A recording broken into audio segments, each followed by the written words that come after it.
If you're interested in building your own windmill from scratch or assembling a kit, as we did, this video may be helpful. This kit that we put together came from OutdoorWaterSolutions.com.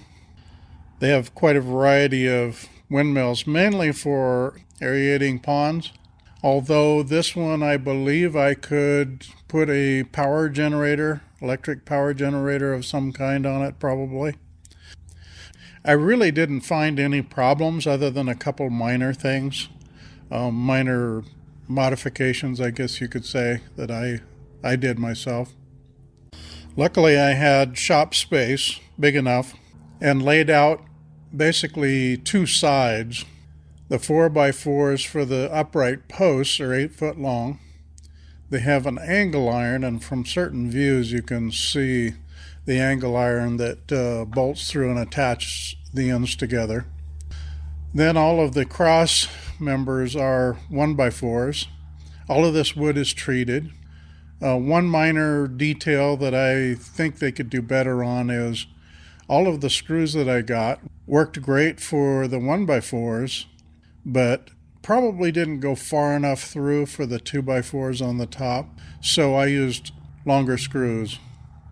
It's a little bit tricky putting it together because it's pretty heavy and awkward to deal with. I did it all myself, but if you have help, that would be ideal. Of course, I had the help of my tractor, which I couldn't have done it without that.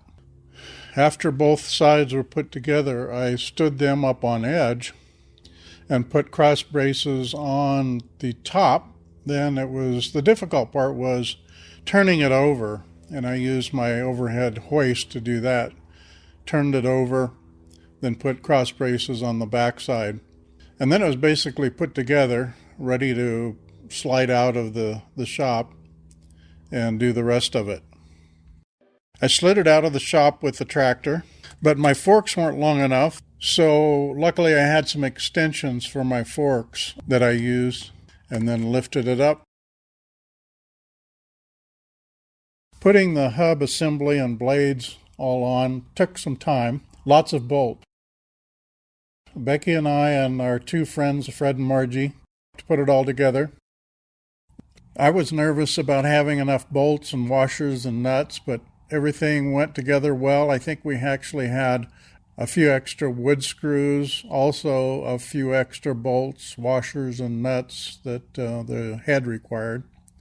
Everything went together really well. The only thing I did different, though, in the main construction was I didn't like the way the bottom attached into the ground, so I made my own brackets for that. I used 4 60-pound bags of concrete premix in each hole and 5/8 anchor bolts. I also used locking nuts just in case vibration of the wind might work it loose. In order to make it strong enough to lift and move into place with my forks on the tractor, I put on each side some scrap 2x12s that I had and lagged them in real solid because I was pretty sure that the 1x4s that were just screwed in wouldn't really hold the weight of it.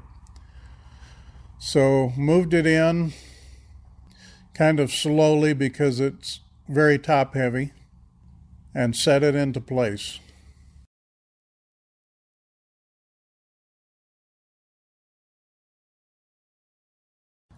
This windmill really fit in well with other yard art that we have around the property. And thanks to Fred and Margie, our good friends. They helped us get it and assemble it, and it really worked out well. I would highly recommend OutdoorWaterSolutions.com if you're interested in any information. You can also get assembly manuals and a lot of information off that website. Thanks for watching.